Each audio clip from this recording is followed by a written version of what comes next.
okay for a man to hit a woman. That, in effect, is what a mixed martial arts league decided when it allowed Fallon Fox, a biological male, to fight as a woman simply because he identifies as one. And the consequence of this decision? Fox sent female fighter Tamika Brents to the hospital with a broken skull and a concussion. Brents needed 7 surgical staples to bind her wounds. The battered woman, a trained fighter herself, said of her match with Fox, "I've never felt so overpowered in my life." 20 years ago, if a man hit a woman so hard that he sent her to the hospital, he'd be in prison. Now, he can get paid for it. Today we are told that male and female are one and the same. This denial of male-female differences has led to the astonishing belief that men and women are not born male or female. They are whatever gender they say they are. Facebook went so far as to offer its users over 50 genders to choose from. Know what a demi-boy is? Me neither. The idea that gender identification is now a personal choice might sound enlightened to some, but it's actually a very anti-scientific view of one of the essential facts of life. Men and women are inherently different. Their brains are different, their hormones are different, their chromosomes are different, and of course, their bodies are different. No amount of peer-reviewed papers from gender studies departments can change this. But that won't stop the progressive elites who run our universities, news media, many of our biggest companies, and even our high schools and elementary schools from trying.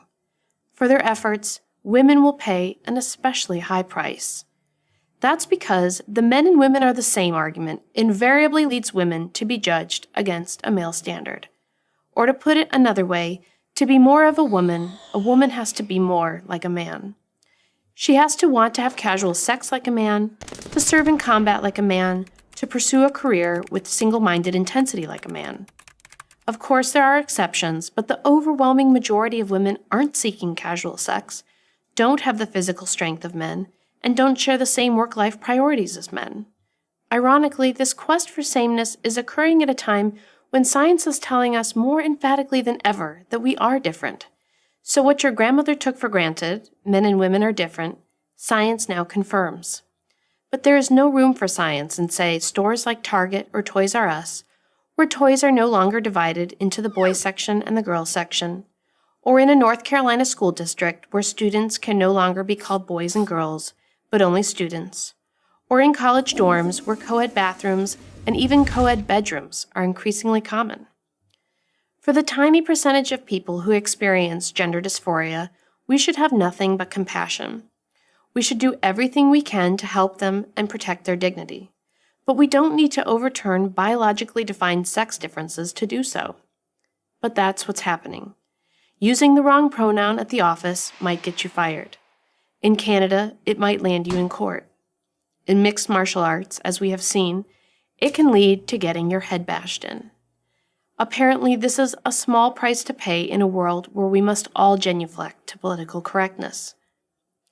Even after being hospitalized, Tamika Brents knew she had to toe the PC line.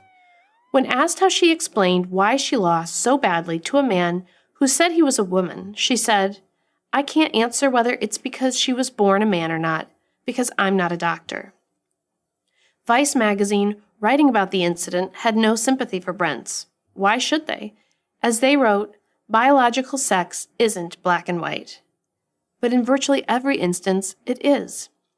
The longer we allow the obvious to go unstated and undefended, the worse it will be, for boys and girls, and for men and women, but especially for women. The sexes are different.